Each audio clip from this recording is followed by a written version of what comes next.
Hello, adventurer. It's good to see you. You have made it to the morning grind.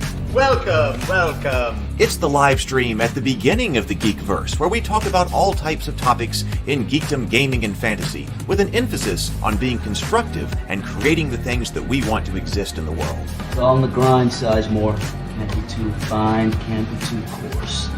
That's exactly right. There are a lot of adventures to be had today. Dungeons to explore and monsters to slay, and who knows what a random encounter might send our way. That's why we have to prepare, so settle in now for the morning grind with your favorite beverage in hand. Tea? Or maybe something a little stronger. I've got a few bottles of the old Wynyard left. Whatever you want. Pull up a chair. Dude. If you're feeling fancy, how about a cappuccino?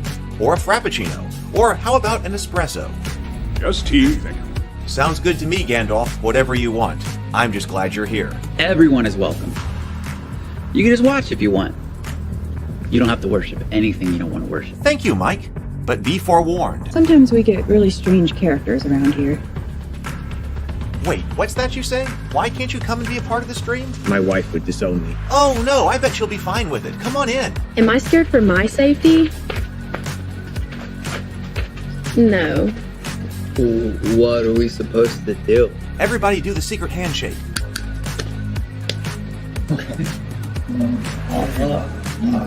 Secret cultist handshake. Oh, now do wizards who love each other. This, my friend, is a science. I still don't have gills, but it's fine. It's all on the grind, son. Can't be too fine, can't be too coarse. Dude, this would be a sick place to bring the band. Indeed it would be, Dave. It really would. I'm seeing more people coming in. Welcome. Glad to have you here. Oh, look, here's someone new. Is this the cultist meetup? Yes it is. Come to hang out? Please accept me. I have nothing else. Okay, we accept you. Everyone's welcome here. Brought some snacks.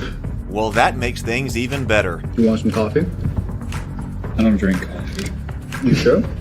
It's cultist coffee. What makes it cultist coffee? I'm a cultist and I'm drinking it. Oh. Then I'll have some. What exactly is going on here? I'm seeing more people coming in. Welcome. It's so great to have you. Oh, and look, here comes another stranger. Can we help you? Yes, fellow cultists. I could really use some food. Oh yeah? Welcome. We have donuts. Oh, it's me. I'm glad I'm here. I'm sure you have a few questions for me, though. What's your name? Who do you work for? What god do you worship? Great questions, Rob. I'm Steve King, and I worship Nyarlathotep. No, not really. I'm just Heath, and I won't be worshiping anything this morning. But I will be your host. Welcome to the office. We're going to have a great time. I've got my coffee ready, because now it's time for the morning grind. If you could become a fish, that would be amazing. Then I could command you with my mental fish powers. Good morning!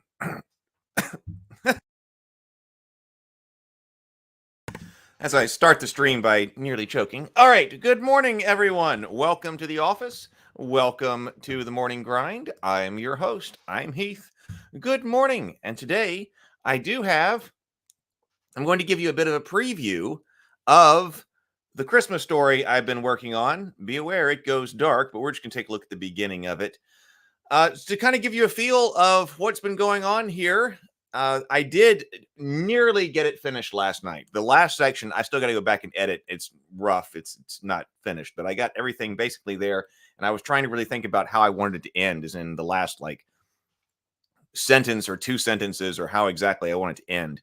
So, but what I wanted to do was I wanted to go back to the beginning and start going all the way back through it again. And I thought, hey, why don't I just do that on the morning grind? That way you can see what's kind of going on and see. This is the first glimpse into the other world, which is Theophany, which tells the story of the fall of Lucifer. But this story is not technically in that world, but it was the first story that I thought of when I started to become interested in the topic of angels and especially angels as warriors And that really interested me. And so I decided that years ago, actually during high school, that I would tell the story of the birth of Christ from the perspective of the angels. And I did that. And that was really the first story that I finished, I suppose, because it got published in the school literary magazine. And I wanted to put it out ever since then for years. I've got several different Christmas stories. But this is Christmas related stories, Christmas themed stories. But I've never been able to actually get one out because you got to start early. And man, I am running out of time for this. But it needed, especially since it needed basically a complete rewrite. I was more than just editing; it's a complete rewrite. And the second half of the story got completely added because the original story ended on Christmas night. But this story, I realized the whole arc has to go through Epiphany. So now it goes all the way through Epiphany. So the second half of the story was written afresh. So we're going to be taking a look at that today. Let's see.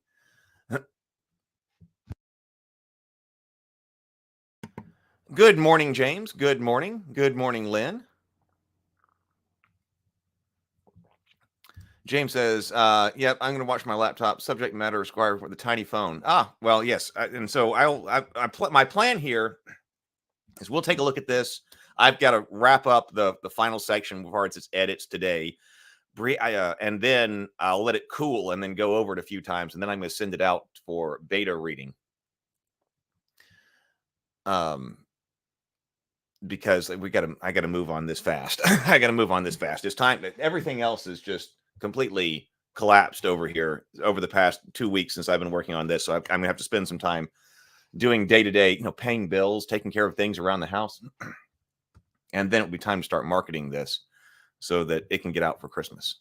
Good morning, Mike. Good morning, Mike. Yes, please do. Thumbs up, everyone. Please do.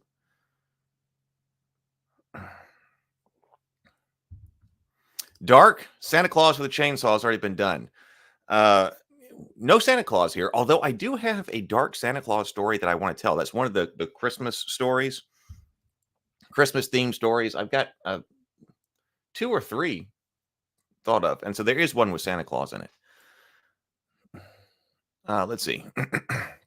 A Merry Christmas to all and to all a good night. Well, yes. My brother, when I told my brother, I was like, I have to get ready to write tonight. It's going to take, when I was talking to him last night, I was like, this goes to a really dark place. And he was like, the Christmas story? I was like, yeah. But hey, it's me writing it. Good morning, Sable. Good to see you. The Ravenkeep Discord server. Thank you, Stray. Thank you, Stray. Bills and chores are what resistance is tempting you with. Do your work. Well, that's what I've been doing. But now I need to make sure that I pay the power bill so I can keep going. Well, that's true. That's true. I find that resistance is most effective when it's using real world responsibilities to hammer on about. Yeah, I definitely have some. Let's see. So over here, so we're going to do our reading today before we get started. But over here, so first, Table Talk, please do, if you have not done so already, please come over to the new Table Talk channel. New Table Talk channel.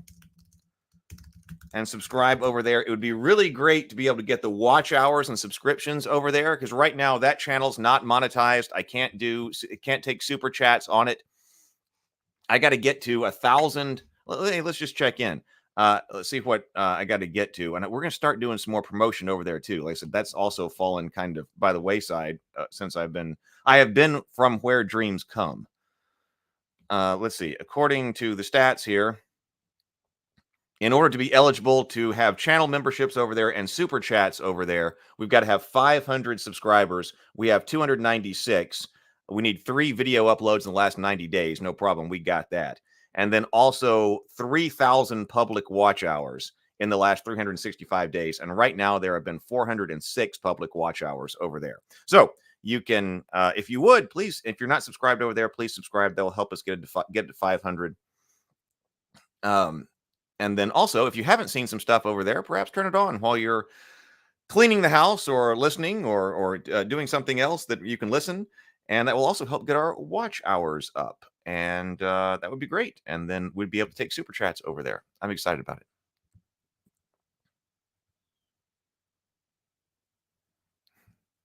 Yeah, James says, like, don't not pay your bills, obviously, but don't let it resistance win either, right? Those watch hours all come from only one Trek deep dive. Yeah, yeah. Tonight, though, I was trying to get this up because I always mean to have this link ready for tonight. So here is tonight's link for, we're going to be talking about world building. Notice Doug has a new headshot. He just sent this to me this morning. Doug's new headshot just came in because he's got new headshots taken for the release of his new book, The Heroine's Labyrinth. So he just got some new professional headshots made. He sent me his headshot. So he has the new headshot in the thumbnail now. I need a better headshot in the thumbnail now. I need to upgrade myself. But we're going to be talking about world building tonight. So here is tonight's link to it. He does. He did such a great head. He had 2 fantastic headshots. James, I got to get some done. Let's see. So tonight's table talk on world building. And I know both Brianna and Doug have lots of notes on this. I do too. So I'm interested to know what we talk about because that's such a broad subject. It's such a broad subject that I was like, I don't know. Can we do just a talk on world building? Can we do just a talk on world building because it's so broad? So I think that probably we might end up having subtopics later on this topic. But Brianna, I'm interested to know what notes Brianna and Doug both have. Doug actually brought this topic up early on. He was like, we need to do one on world building. I've got lots of notes and lots of thoughts on it. So this is starting tonight, and then we will see where we go from there. So if you click over there, and then click the subscribe. This is me. Subscribe, but also notify me. So you have to be subscribed.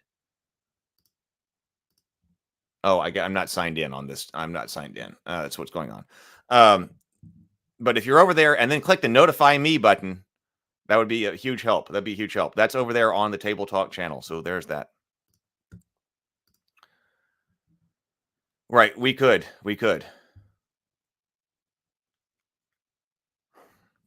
Yeah, I know. We got to contact those awesome Canadians that ask you if you were a flat earther.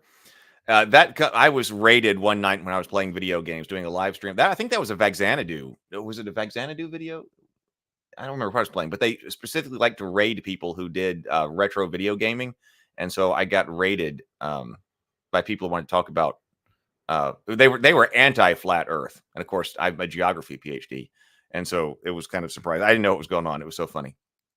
I need to clip that raid out and just put that on the channel because it's funny.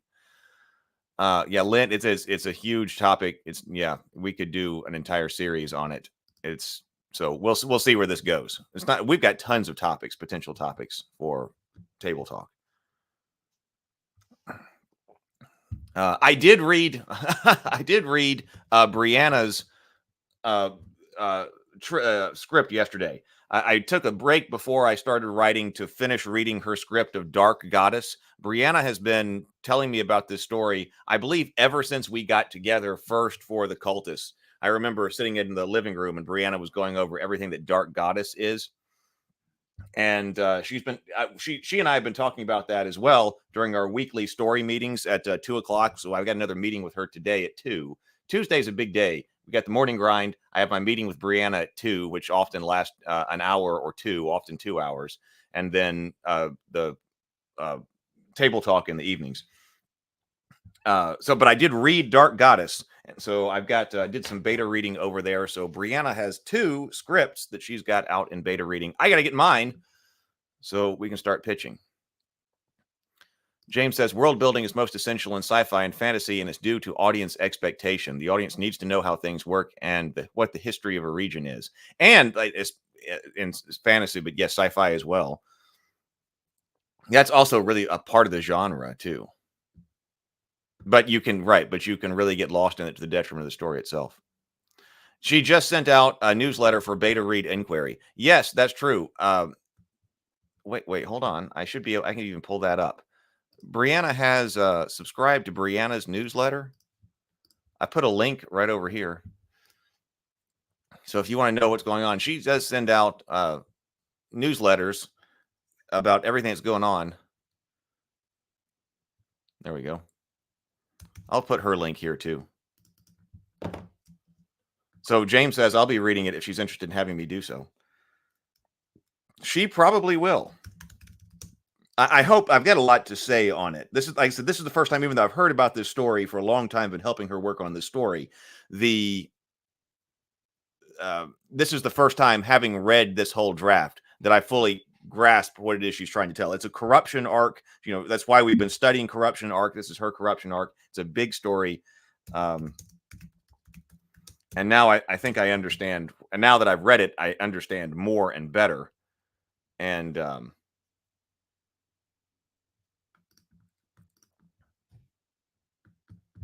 anyway, I think I can help her. I think we can help it now. All right, let's do our drink and sip. Man, lots to talk about this morning. Hey, Zero the Blade. Well, I was just about to say, listen, here, I got coffee. Everybody, let's do our breathe and sip. And also, I'm going to go over here. Let me remove this and bring up our reading for this morning.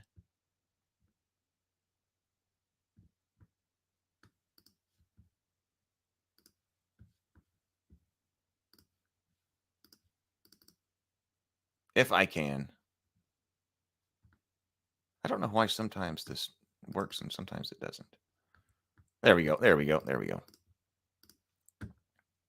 This is The War of Art by Stephen Pressfield to give us our creative inspiration for the day. Well, see, that's the thing. See, James says maybe she'd be interested in a channel discussion about her script. Maybe not. I don't know. I think the stories now. This is a bit different here because I'm going to be doing a preview of the Christmas story here in just a second.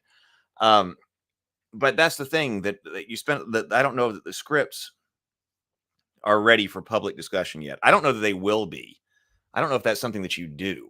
So that's a shame that the stories, like when I'm trying to think of things to talk about on YouTube and that, like, I don't mind sharing the world building. Like when I was doing the Rabavania world building, I don't mind putting that out live, but I really don't want to put out the story live, you know, to everybody this early. I mean, maybe it doesn't matter, but it kind of feels like it does, that you'd hold off on the stories. So it is right. And so, right, it's for a film too, so that should be protected. So that's hard because we can spend a lot of time working on the scripts, which is what needs to be done. It's the long-term stuff that needs to be done, but it doesn't like generate a new discussion topic, you know, for the next day or the next week. That's the long-term stuff. So, but we are going to talk about her book, City of Reckoning. We realized we should do some more book stuff. So the book, The City of Reckoning, the book that she wrote, is published and out. So we can talk about The City of Reckoning. We are going to talk about Doug's book. We've got that on the list too. Doug's Faraway Bird. So if you, I don't know exactly when that'll be, but if you don't have her book, City of Reckoning, or Doug's book, Faraway Bird, we're going to read those and then we're going to discuss them on Table Talk because those are out, those are published. And then also we're going to need to read one of Cameron's books and talk with Cameron on one of his. All right, let's breathe and sip. Let's do this. Breathe and sip. Here, got your coffee this morning or whatever it is your favorite beverage is. 2 deep inhales, complete exhales. Do it with me. You'll feel better. And then take a sip of your favorite beverage. Here we go.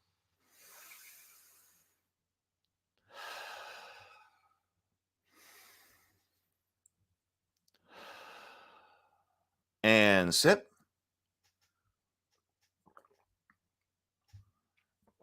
All right, to the War of Art. Well, this is from last week. It went on to a separate page. How about that? Many pedestrians have been maimed or killed at the intersection of resistance and commerce. Resistance. And remember, resistance is everything that keeps us from being the best possible person that we can be, especially talking here in the context of manifesting your creative visions. Resistance and victimhood.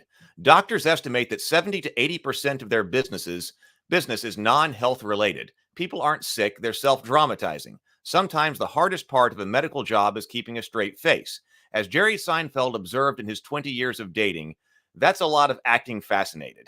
The acquisition of a condition lends significance to one's existence, an illness, a cross to bear. Some people go from condition to condition. They cure one, and another pops up taking its place. The condition becomes a work of art in itself, a shadow version of the real creative act the victim is avoiding by expending so much care cultivating his condition. A victim act is a form of passive aggression. It seeks to achieve gratification not by honest work or contribution made out of one's experience or insight or love, but the manipulation of others through silent and not so silent threat. The victim compels others to come to his rescue or behave as he wishes by holding them hostage to the prospect of his own further illness, meltdown, mental dissolution, or simply by threatening to make their lives so miserable that he does what he wants, that they do what he wants. Casting yourself as a victim is the antithesis of doing your work. Don't do it. If you're doing it, stop. I like that. Casting yourself as a victim is the antithesis of doing your work. Don't do it. If you're doing it, stop.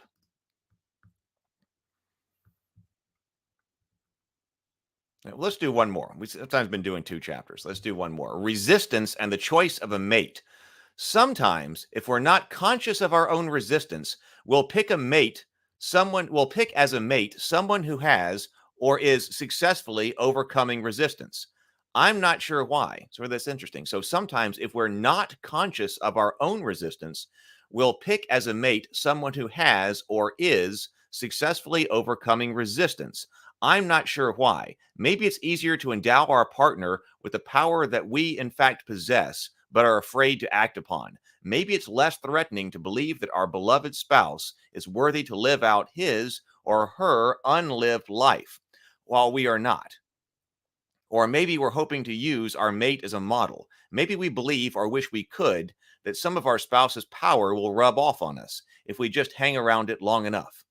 This is how resistance disfigures love. The stew it creates is rich, it's colorful. Tennessee Williams could work it up into a trilogy. But is it love? If we were the supporting partner, shouldn't we face our own failure to pursue our unlived life rather than hitchhike on our spouse's coattails? And if we were the supported partners, shouldn't we step out from the glow of our loved one's adoration and instead encourage him to let his own light shine? Oh, all right. We'll stop there.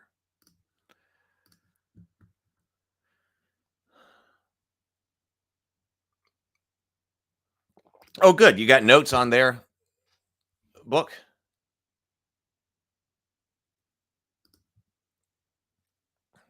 Excellent. So, yeah, I don't know why I didn't think of that earlier. We've been doing a lot of movies. Of course, it's easier to do movies because it takes less time. But we should do our own stories because right now they are out. Mental health for mental fish. James says the victim mentality can be insidious too. For example, saying, I could not find the time as a victim statement. I did not make the time is more accurate. Take responsibility, thing to say. I learned that a long time ago, thankfully. Hey, good morning, PH. Good morning. All right, let's go on here. So we're talking about the Christmas story that I was writing and nearly finished yesterday. I got to edit the final section, then make some passes through it. It ended up being a bit longer than I was expecting or wanted it to be, but that happens with so many different projects that I do. It grows in the telling, as I guess Tolkien said, which can't be done. So that's an advantage to the script writing that it can't be done. You can't say, oh, well, I ended up with a 200-page script. It just ended up longer than I thought. No, it's got to be 110 or 120 pages. But when you're doing prose, yeah, you can expand that. I guess that's both an advantage and disadvantage of the medium. But I want to show you this first. So this is kind of what got me interested in this topic. Angels as warriors. I think originally this was at least one of the major inspirations here. I got this book a long time ago as a kid. It's called the Heraldic Imagination. It was because I was interested in medieval stuff and heraldry. I think my grandfather gave it to me, probably because I was working on the Tales of Rabivania, and so he gave this to me. So this was a very early book in my library on medieval heraldry. And little did he know it would send me in a completely different direction as well, because it happens to have this section here on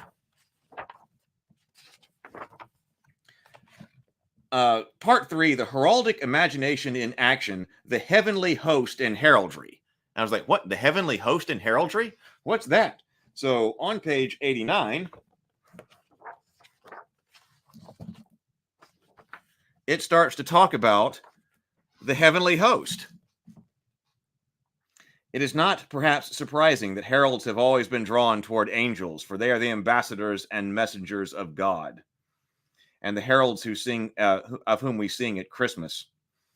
And the normal duties of the medieval herald were very similar. Well, that's interesting that heralds and medieval heralds and angels have a similar duty, and so perhaps that's why. So, but it talks about, maybe this is actually a book we could look at sometime on its own here on the Morning Grind, but it talks about, I believe this may have been the first time I heard about the orders of angels, and we're talking about the seraphim, the cherubim, the thrones, the dominions. I always thought this was pretty cool. Angelic supporters this is the Royal Arms of France with angel supporters here. The Arms of Faith. I believe these are supposed to be seraphs or something. With cherub supporters, excuse me. The Immemorial Bearings of the United Grand Lodge of ancient free and accepted Masons in England with cherub supporters. This is supposed to be the Arms of Christ over here from a seal of the Vice Custos of the Grey Friars in Cambridge. So at any rate, I think this is the first time 4 versions. The medieval mind liked to. They would go back and they would provide attribute arms to people who obviously never had them. So these are the 4 versions of the arms of the Blessed Virgin Mary. I always liked that one. I thought that was a good one for the Virgin Mary. The arms of the Blessed Virgin Mary as a charge in arms. The arms of Sir William. Here it is. I believe those are supposed to be seraphs.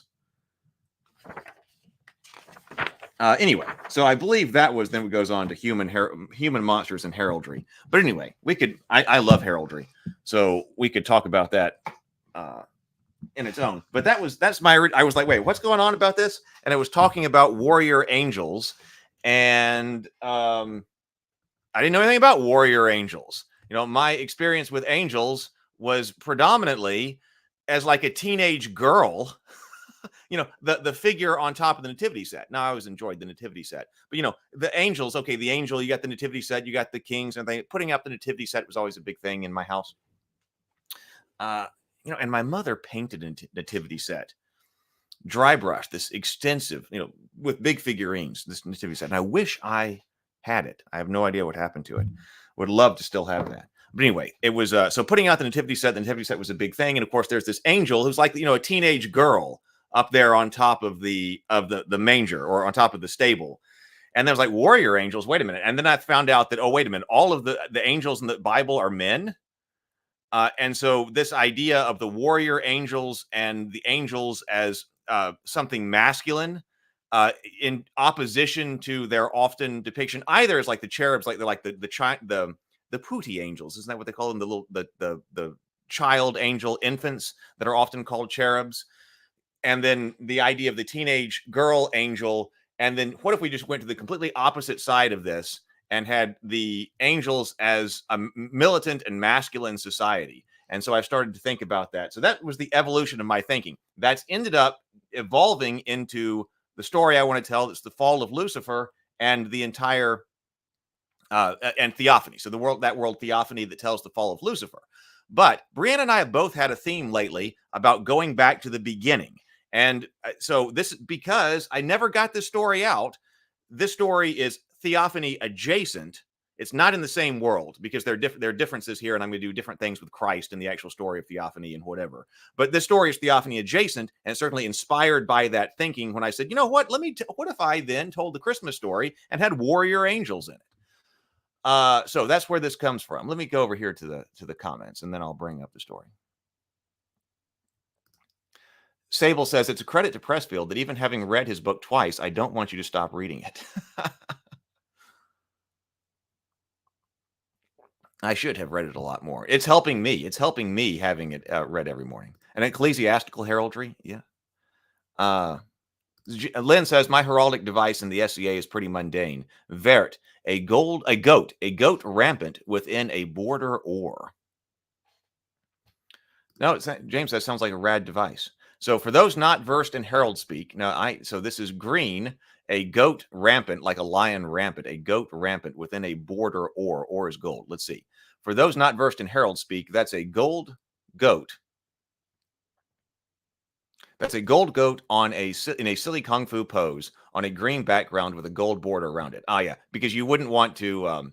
Okay, I didn't immediately pick up on the fact that both the goat and the border were ore, but now I do, because in heraldry, when you're blazoning something, you want to repeat as little as possible.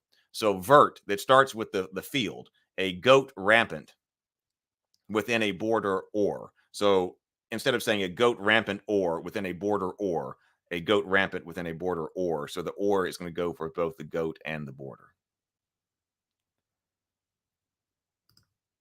Multiverse has lots of songs. I remixed a song titled Angel this morning and is trying to upload the video.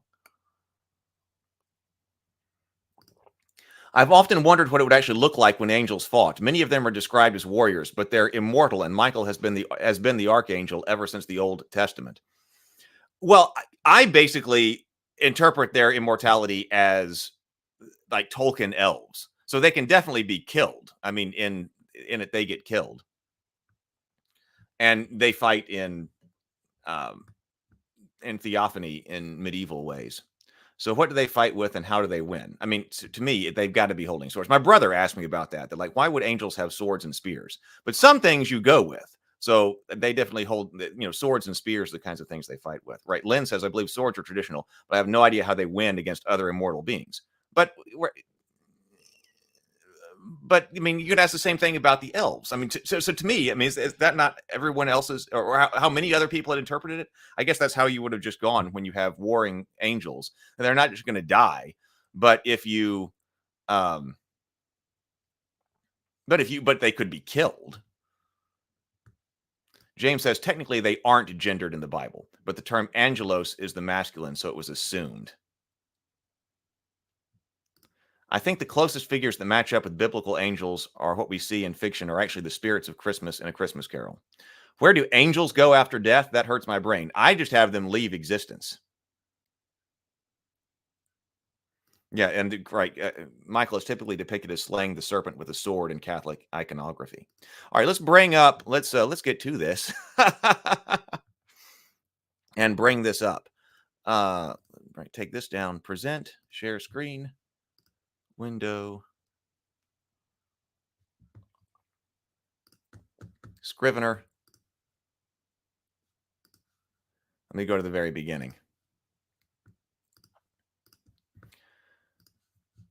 All right. Well, what kind of layout is that? Okay, there we go.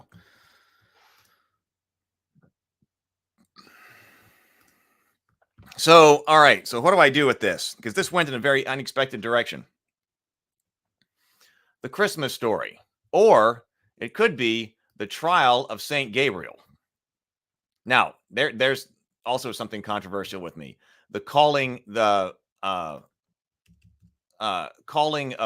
an angel a saint, which is also definitely something that was done in, is done now. Oh, Retro Nerd Girl's here. Hey, Retro Nerd Girl.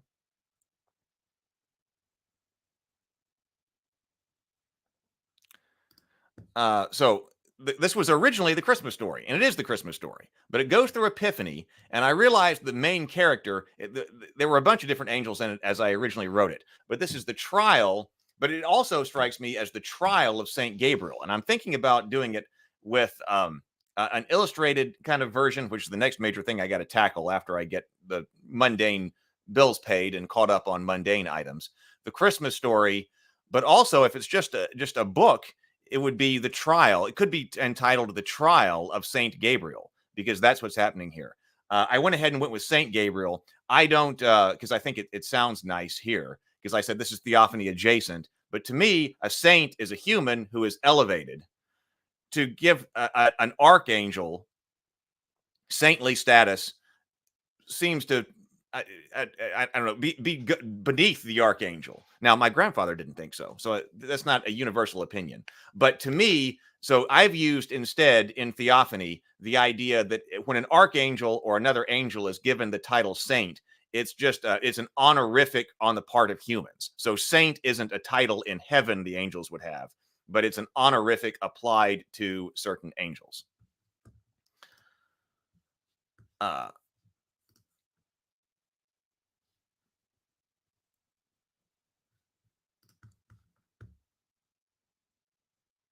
right, so here we go. So this is how this begins.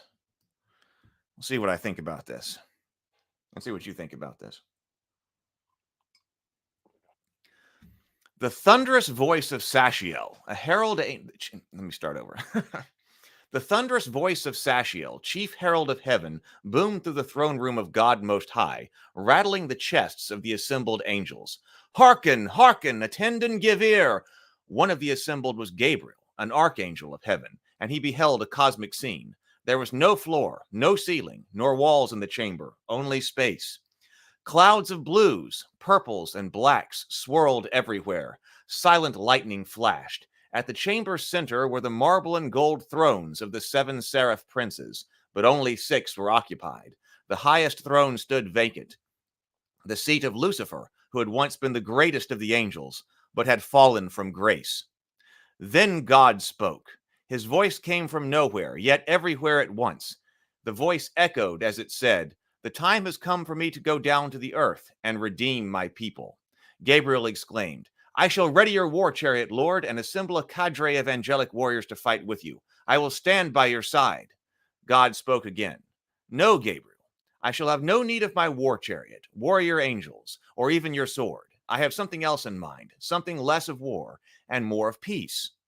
"Less of war?" asked a smooth voice from among the assembled angels. There was a commotion, and all turned to see who had spoken. It was Sataniel, tall and handsome, with curls cascading from his head. "Since when does heaven shirk from death and bloodshed? Hath the Almighty softened in his age?" Sataniel glided with an oily ease as he approached the seraph princes, but was halted by the point of Gabriel's blade upon his breast. "From whence do you come, Sataniel?" Gabriel demanded. "I have been walking to and fro upon the earth, walking up and down its rivers and wandering among its people." "Bold of you to come now here before the court of heaven, especially in this moment," Gabriel said. "You who led the Sabaeans to the herd of Job so they could steal his cattle and slay those who watched them. You called the fire of heaven down upon Job's sheep and shepherds, burning them all alive. Do you deny it?" What purpose would there be in denial? Was it not you who brought down the house of Job's eldest son, even though he and his siblings were eating and drinking therein, crushing them all to death? Everyone has to do something, Gabriel. Was it not you who struck Job with boils from the crown of his head to the soles of his feet? Only with the grace of the Almighty. And so vile was Job's affliction that he filled an entire jar with pus from his boils, a jar you gave to him, I might add. A man so afflicted must put his pus somewhere, Sataniel said. "Sheathe your sword, Archangel," commanded Alariel, seraph prince of the 5th heaven. "The advocatus diaboli will be heard in this court." Gabriel glared into Sataniel's eyes, but withdrew his sword, returning it to his side. Sataniel waved Gabriel off as he approached the thrones of the princes. "Water under the bridge, as they say on earth. I do not come to litigate the past. I come to speak on what is to come." "Order! Order!" Sashiel said, beating the butt of his spear upon the nothingness. Lightning sparked and thunder crashed. All fell silent as the clouds cleared from a portion of the chamber, revealing a vision of a young woman shaping a clay pot. The voice of God continued, "This is Mary, a woman full of grace. She is the one I have chosen to bear me into this world. Let all appreciate humble beginnings." "Gabriel?" Gabriel stepped forward and struck his fist upon his breast. "Yes, Lord. Go to Mary in Judea and tell her she will be impregnated by the Holy Spirit. She should name the child Jesus. The vision of the woman faded back into the clouds. But Lord, Sataniel said, stepping forward, you seek to spare lives by coming into the world as a babe rather than as a conquering king. But do you not know the hearts of men? I see where the seeming kindness leads. Death, agony, lamentations, weeping, great mourning, and the bodies of babes hewn and dismembered. Is that not what the prophet Jeremiah hath said? Why not go to the earth in all your glory and skewer the wicked upon the spears of your angels and thereby avoid the bloodletting of the innocents? It shall be as I say, spoke the voice of God. Now go, Gabriel, make the annunciation of my coming to Mary, who will be the mother of God. Gabriel bowed. It shall be as you say. Indeed, let it be as you say, Lord, Sataniel interjected. But I beseech thee, allow me to travel with the archangel Gabriel so that I might observe his preparations and ensure all is done properly. Very well, the voice of God said. Take what authority you will, go with Gabriel to the earth, and aid in the preparations for my coming. But be warned, this is to be a time of peace. Lay not your hand upon the people of Judea. Let it be as you command, Sataniel said, bowing. No hellfire, torment with boils, or deaths by stoning. Gabriel cut him a glance as Sachiel heralded the court's close with cries of Hosanna in the highest. All right, let's go over here.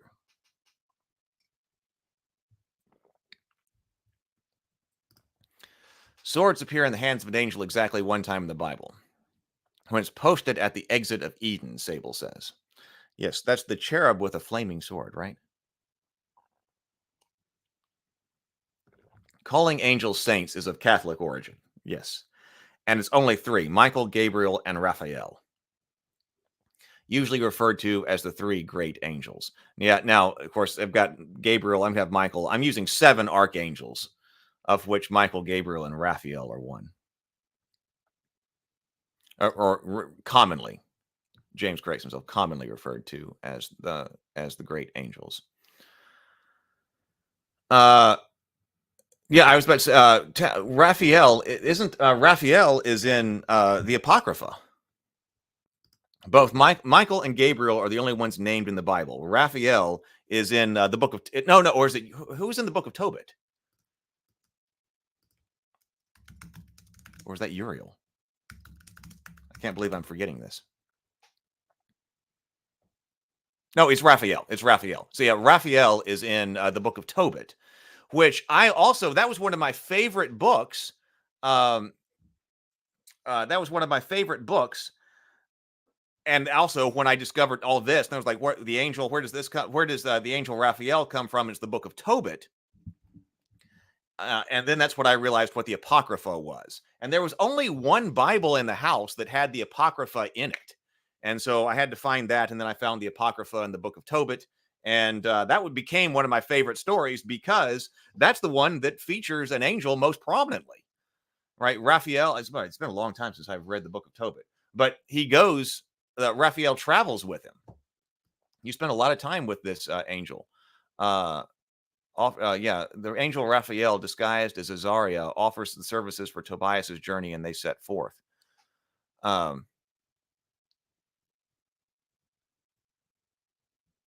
of Tobit. It's a Jewish work describing how God tests the faithful, responds to prayers, and protects the covenant of the community. It tells the story of 2 Israelite families, that of the blind Tobit in Nineveh and the abandoned Sarah in Ecbatana. Tobit's son Tobias is sent to retrieve 10 silver talents that Tobit once left in Ragas, a town in Media, guided by the angel Raphael when he arrives in Ecbatana, where he meets Sarah. A demon named Asmodeus has fallen in love with her and kills anyone she intends to marry. But with the aid of Raphael, the demon is exorcised, and Tobias and Sarah marry, after which they return to Nineveh, where Tobit is cured of blindness. So Wikipedia says. This book is included in the Catholic and Eastern Orthodox canons, but not in the Jewish. The Protestant tradition places it in the Apocrypha, with the Anabaptists, Lutherans, Anglicans, and Methodists recognizing it as useful for the purposes of edification and liturgy, albeit non-canonical status. I bet people are talking. I bet you guys are talking about that in the comment section. Yeah, where does Uriel come from? I forget at the moment. So there are other named angels, just none are named saint by Catholic tradition. But see, that goes along with what I was saying. That it's an honorific apply. It seems to be in that case an honorific that humans are using to apply to an angel, rather than a rank of angel or anything that heaven recognizes. I want to make it a point that they don't use the title saint in among the heavenly court.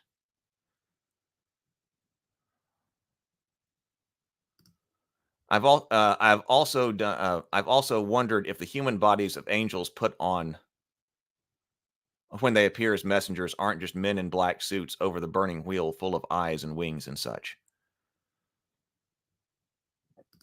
Lynn says the Anglican Church considers Uriel to be the fourth archangel.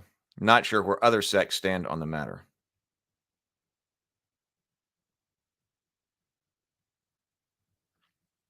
Retro Nerd Girl says, I'm loving this so far.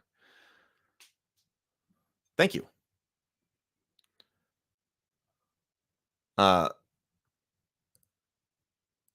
right, so let's go a little bit further. Where's my thing right here? Next section. Gabriel and Sataniel, cloaked in invisibility, went down from heaven to the land of Judea, where they entered the house of Joachim, which is, I mean, when the computer reads this, the computer says Joachim, but I've always heard Joachim. When the computer said Joachim, I was like, wait a minute, I've never thought about Jesus' grandfather being named Joachim. But anyway, Gabriel and Sataniel, cloaked in invisibility, went down from heaven to the land of Judea, where they entered the house of Joachim and his wife Anne in Nazareth. There they found Mary, the daughter of Joachim and Anne. She was quiet and peaceful, with a kind face. Her delicate hands worked clay into a shallow bowl. So this is the girl who shall be impregnated with the Holy Spirit, Sataniel scoffed. How can something so blighted by sin bear a child divine? Nothing of sin can survive contact with holiness, much less bear the godly within a fleshly prison. True indeed, Sataniel. That which is sinful cannot bear that which is holy. But behold, there is no blemish upon this girl. If you're wrong, you'll kill her. She will not die, for she was immaculately conceived and thus untainted by the sin of Eve. She is sprung from the womb of Anne, a perfect vessel created to bear the holy child. Mary left the house to retrieve a pot drying in the sun. Gabriel took the opportunity to cast off his cloak of invisibility. When Mary entered again, she was awestruck by the celestial archangel's elegance. Gabriel sensed her fear, but greeted her kindly, saying, Much joy to you, Mary, for the Lord favors you highly and is with you. You are the most blessed of women.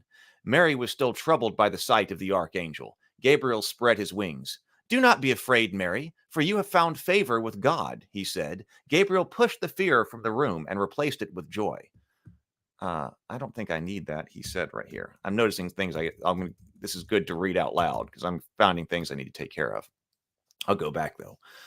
Gabriel pushed the fear from the room and replaced it with joy. Mary felt at ease, for now she saw the being who addressed her was one of heaven's courtiers. Her tongue untied itself. Greetings to you also, she said. Gabriel continued, It is my great honor to tell you that you shall bear a son. You shall call him Jesus. He shall be great and be called the Son of the Most High. God will give him the throne of David. He shall reign over the house of Jacob, and his kingdom shall have no end. How can this be? Mary asked. I know no men. Gabriel twirled lilies in his hand. For with God, all things are possible. The Holy Spirit will impregnate you, Mary. Therefore, the child may also be called the Son of God. But then Sataniel spoke. He was still unseen, but Mary heard his voice. If this not be your will, Mary, the Lord our God will harden your heart so that you will have the strength to resist. But Mary declined Sataniel's offer. Nay, if this is what God wants, I am glad to do his will. Let it be as you say. Gabriel smiled and lifted his hand. Inside was a gleaming orb of golden light. Sataniel watched intently as Gabriel touched Mary's stomach. The orb entered her. Her body accepted the spirit with ease and grace, and she was not struck dead. When it was done, Gabriel handed the lilies to Mary and cloaked himself in invisibility once again. Then he and Sataniel left the house. Congratulations, Sataniel said. You have taken this girl, immaculately conceived, and made her a whore. A heavenly whore, but a whore no less. She will have a husband, Gabriel said. I will find one for her.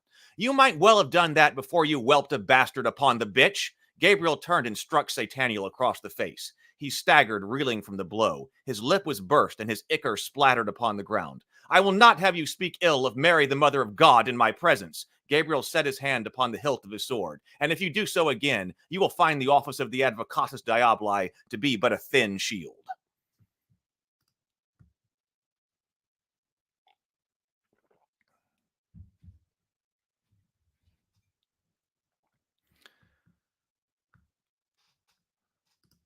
Sable says, I've always found the delineation of canon and the Apocrypha to be rather arbitrary. The computer is correct. That should be Joaquin.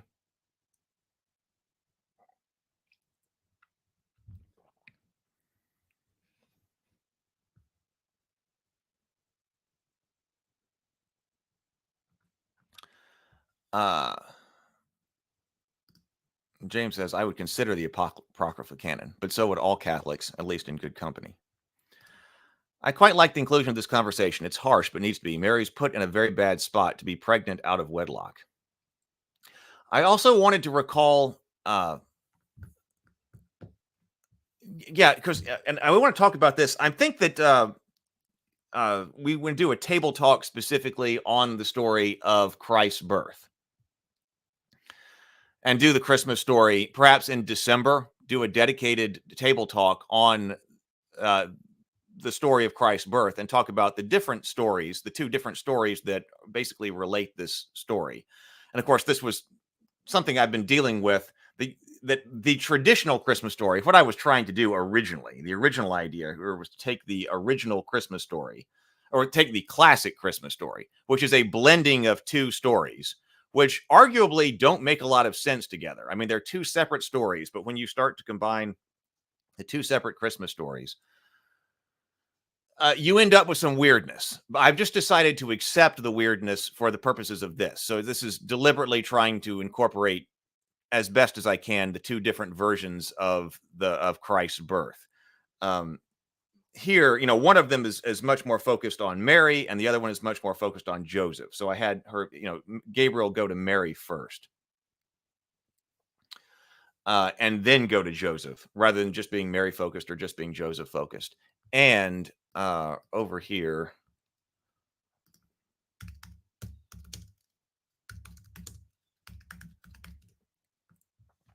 Matthew, and Matthew is the one with the wise men, and Matthew, I think, is clearly trying to equate a lot with a lot of Christ with Moses, and so I've also tried to play that up.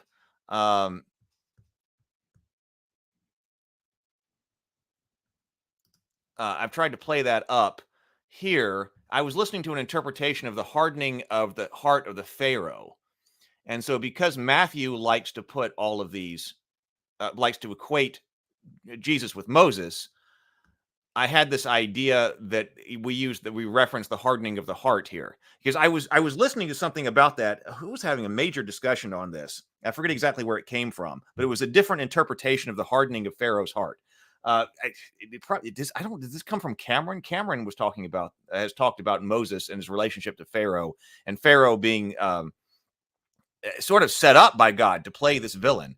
So it may have come from him. It may have come from elsewhere. But the idea here that why would God harden the Pharaoh's heart? And I was hearing from somewhere, it wasn't my idea, but I was hearing from someplace, I can't remember where, that the question is that overriding Pharaoh's will? Is it overriding Pharaoh's will?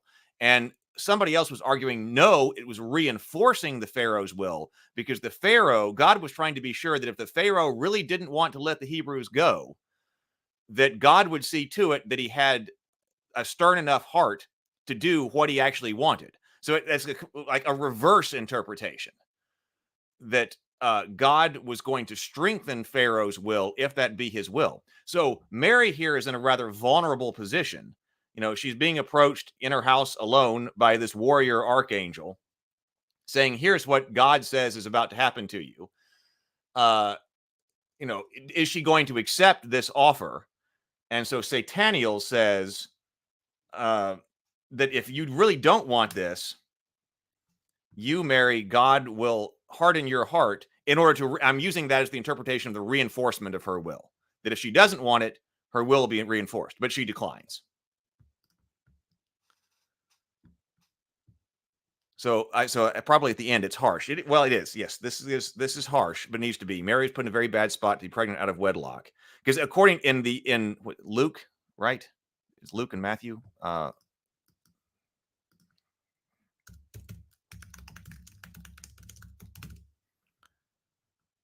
Yes. Okay. Right. Matthew and Luke. You think I would just remember that? I would make sure. So in Luke is much more,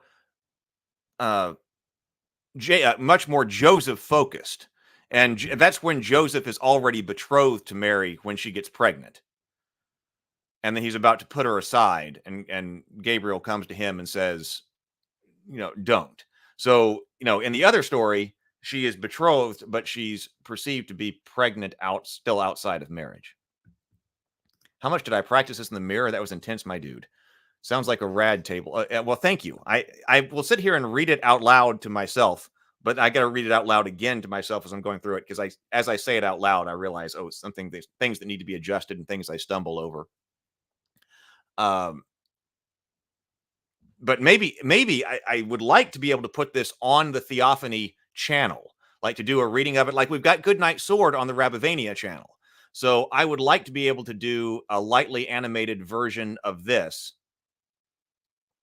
for the Theophany channel. Like I said, it's Theophany adjacent, but I think the best place for it to go would be the Theophany YouTube channel, because if you like this, then chances are you'll like Theophany, I would guess. I think it would be. I think it would be a great table talk. Again, this was all... yeah, I was looking into those dates, because they go to Egypt. Mary and Joseph and the child. And who was this?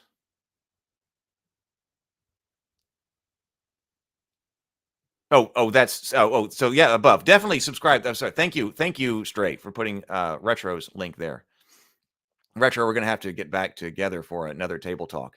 We got to get a system for scheduling things. Brandon and I are gonna talk more about this afternoon as well. Yes, it was Multiverse Stray who got that. I didn't recognize the name as it came across, but that was it. Okay, so it was Cameron. It was Cameron. It's Cameron saying exactly that. So that was Cameron who was selling that. So okay, so Cameron's thought there, that was reinforcing the will of the Pharaoh.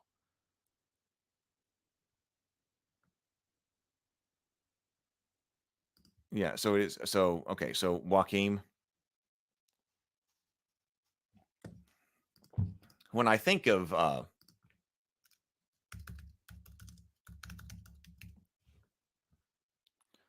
I think of Joaquin Phoenix, which is spelled differently. So now I realize, so where did this come from? But I can see that so the evolution of those different words, because like I would say Jesus and Yeshua, right?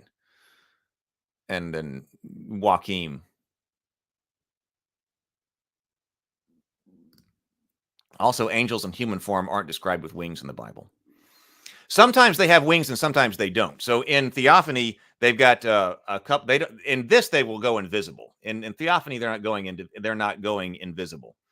But they've got two different ways. Or in this, they've got three different ways to manifest. They can manifest. They can be completely invisible, or they can appear without their wings, or they can appear with their wings. Good morning, Inner Light. Good morning. Let me show you. Oh God, what's his name? So the inspirational art. I want to go back because I do have concept art for Theophany.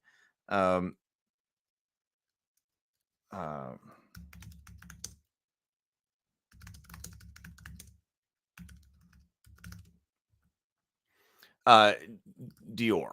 That's who I'm looking for.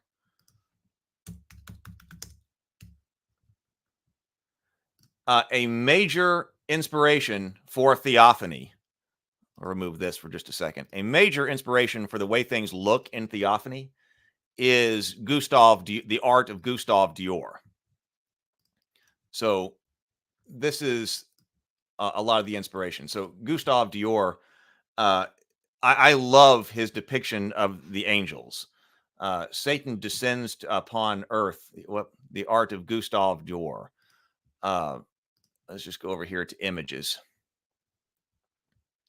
He did a lot of biblical illustrations. The image in Paradise Lost and Paradise Lost, which we're going to talk about as well on Table Talk. Image of Paradise Lost, Satan in his council. Right here. They're dressed in this Roman type garb here. Lucifer and Abdiel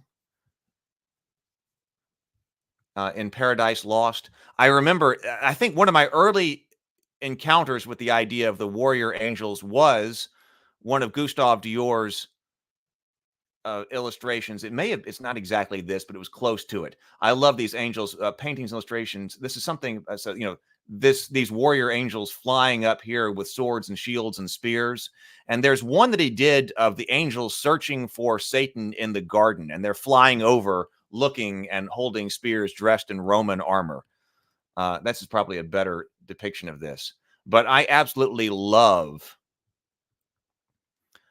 this inspiration. Here's the Lucifer in hell having fallen.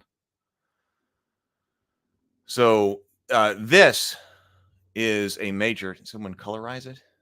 No. This is a major inspiration for Theophany and its look. So when I was compiling the material that would become the concept art, I had to put together the lookbook. We'll go and look at the lookbook from Theophany when we're ready. When we're looking at the lookbook for Theophany, this is highly inspirational for what the look is going to be. Let's see. Let me go back over here.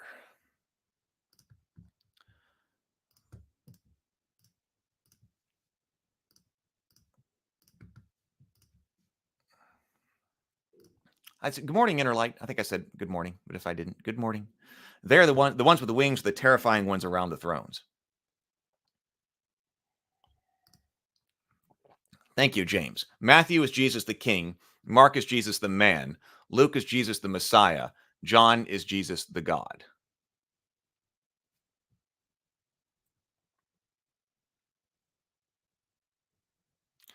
Retro Nerd Girl says, I like this because Mary is proving that she's worthy of the task in spite of the risk. Yeah, she takes it upon herself. I like that.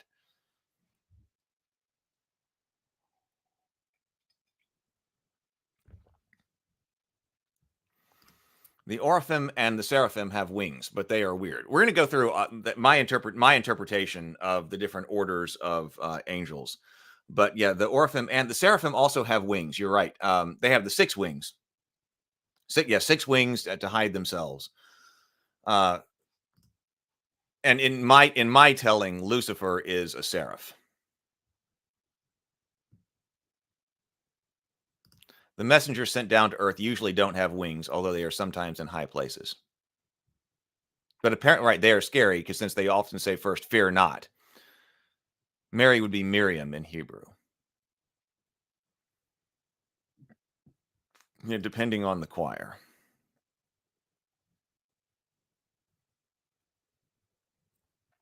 Yeah, I've got to figure out what to do with that. Some of them have flaming wheels, entirely inhuman.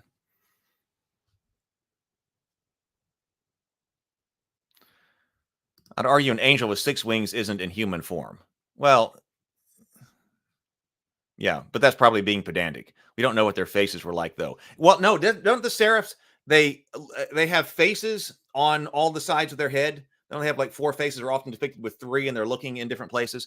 See, that's kind of a strange thing for, strange thing to depict.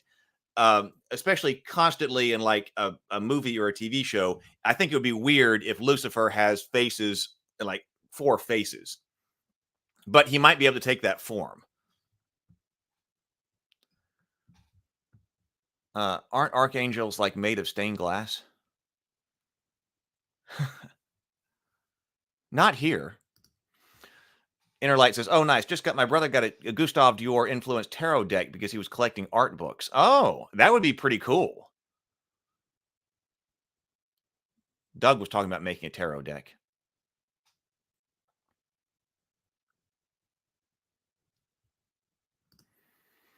They were fiery, according to Isaiah. I read naked into that. See, I want them to be able to manifest fiery, but they don't always have to stay that way. Fiery, six-winged creatures that cover their faces and feet with one set of wings each, flying with the third set.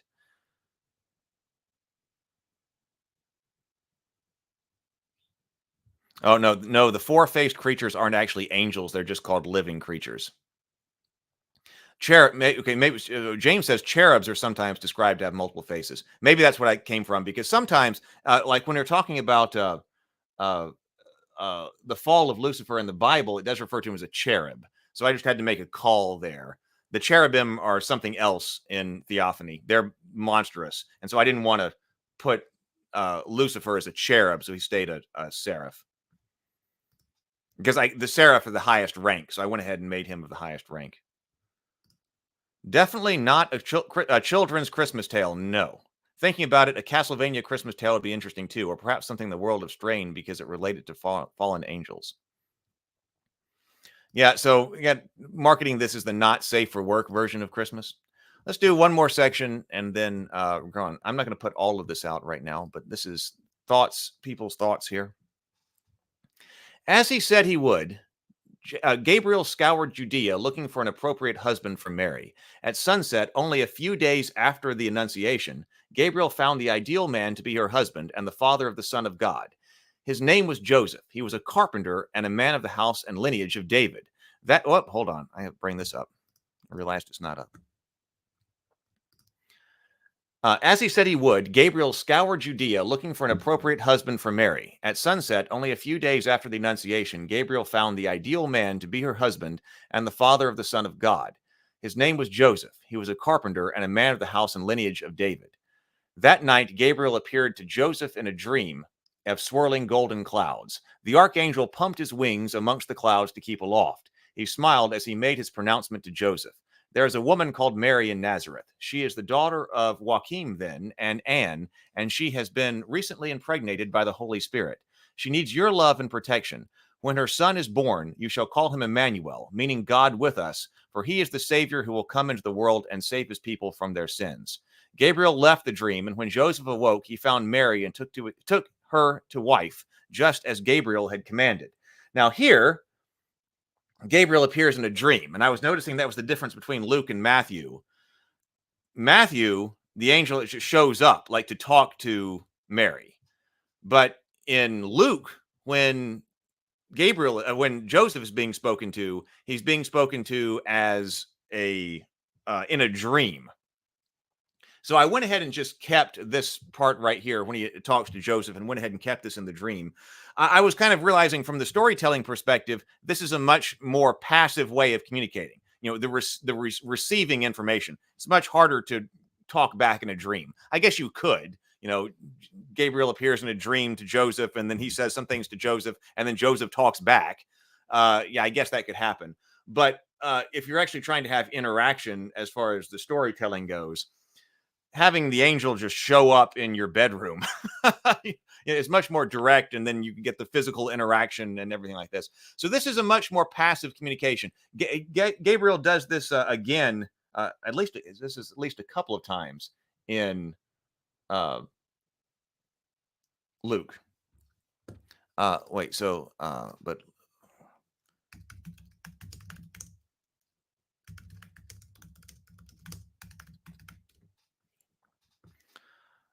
Luke. Yeah. See, in Luke again.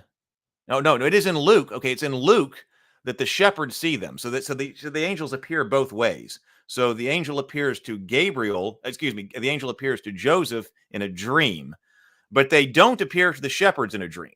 They manifest outside of a dream, and that is also in Luke. But also the idea that this brings in the importance of dreams and dream interpretation. so that, valid and useful information biblically can come to you in a dream.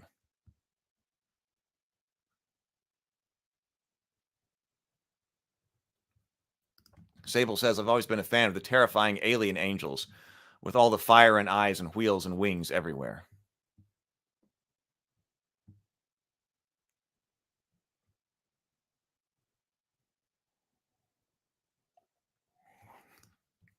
PH says, cultists of Rabavania summoning an ancient terror on Christmas Eve through sacrilege with the intent of polluting the deeds and memory of the redeeming mouse. It's the Rabavania Theophany crossover. You can see. I went to bed with socks. I don't know where they went. Angels playing tricks on you. All right, let's go one more. Then I'm gonna have to go because I got things to do, and I got a meeting with Brianna at 2, and then we got table talk tonight. Joseph and the innkeepers. Far away in Rome, the emperor, Caesar Augustus, decreed all in the Roman world would be registered and taxed. Those in the house of David were ordered to travel to Bethlehem for this registration. Joseph did as the emperor commanded, though Mary was great with child. But Joseph would not leave her by herself in her condition. So he took Mary with him, leading her upon a donkey, as she was too weak to walk. Gabriel and Sataniel watched as the couple arrived in Bethlehem. The streets were flooded with people who had come for the registration and sought lodging. Joseph led the donkey with his wife along the streets, threading them through the throng. Everywhere, people beat on the doors of the inns, begging and pleading with the innkeepers, even for but little space on the floor. But try as hard as they might, there was no room left. Likewise, Joseph begged admission to the inns, but every innkeeper turned him and Mary away. It seems none here have a care for even a woman as great with child as Mary, Sataniel said. If she does not find shelter soon, her birth pangs will come. She will hemorrhage on the roadside, and she and her child will die in a gutter. At least then this grand experiment of heavens shall come to its end. O ye of little faith, Gabriel said, there is hope yet. He gestured, directing Sataniel's gaze to Joseph as he approached the last inn. The innkeeper, too, said his inn was full, but Joseph desperately explained that his wife was great with child. She cannot sleep in the streets then, the innkeeper said. It is true my inn is full, but I have a stable at the rear the two of you may stay in. Of course, a stable, Sataniel said, cutting his eyes toward Gabriel, the birthplace of many a king. But Joseph thanked the innkeeper graciously. Sataniel sneered as Joseph led Mary on the donkey to the stable. That night, the Holy Child was born. Mary wrapped him in swaddling clothes and laid him in a manger.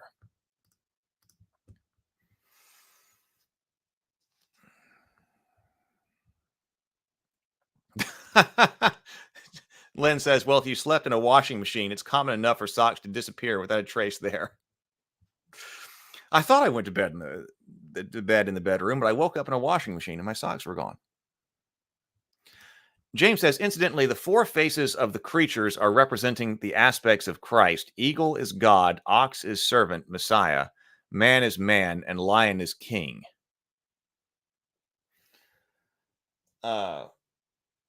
And I think that actually shows up in the heraldry over here. Stray says, well, thank you, Stray. Stray says, you better take care of yourself. This stuff is awesome. Well, thank you. I'm glad you think so. I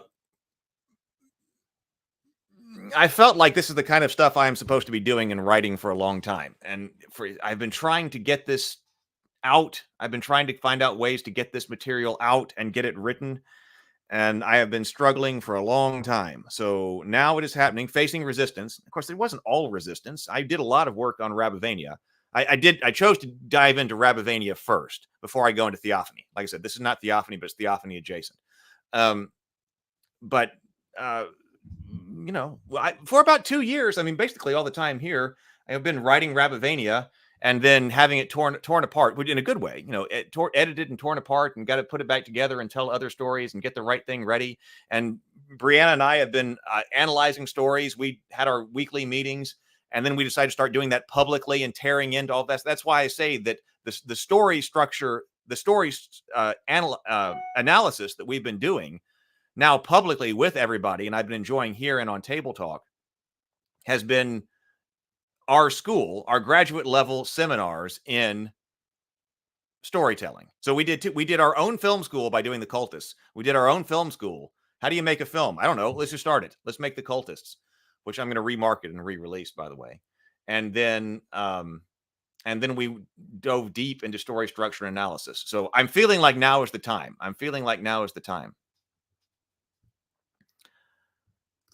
Of course, I know why the inns were full. It was the feast of tabernacle, and all the inns were full of women and children who could not go into the tents. So Joseph brought Miriam into the tabernacle. Tabernacle mistranslated as stable. Oh, interesting.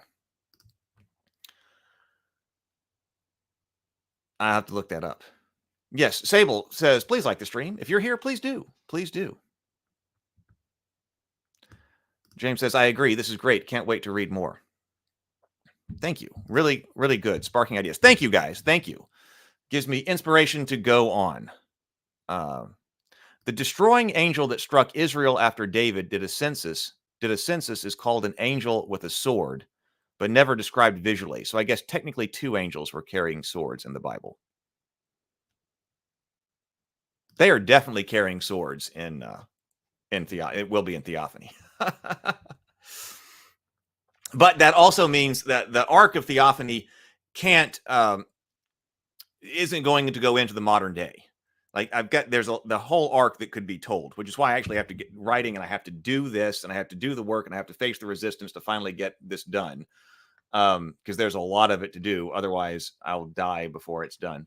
But it can't. It would look weird if Gustav's angels were facing down an army with like AK-47s. That would be weird. So the whole theme of it can't be anything modern. It's got to stay in that time. All right. Well, I got to get here. I can work on this. I got to take a few notes for Brianna because I've got to talk to her about Dark Goddess today. Then I got to get my world building notes in. I got to pay bills. But everybody, please do remember tonight, Table Talk, and watch on the Table Talk channel if you can to help get our dedicated Table Talk channel if you can to help get our watch hours up and our subscriptions over there. World building tonight. It'll be a deep dive. Brianna and Doug both have tons of notes. So come by. All right. Everybody, please go forth, be creative, be constructive, and grind on. Later, everybody. Tonight. See you tonight.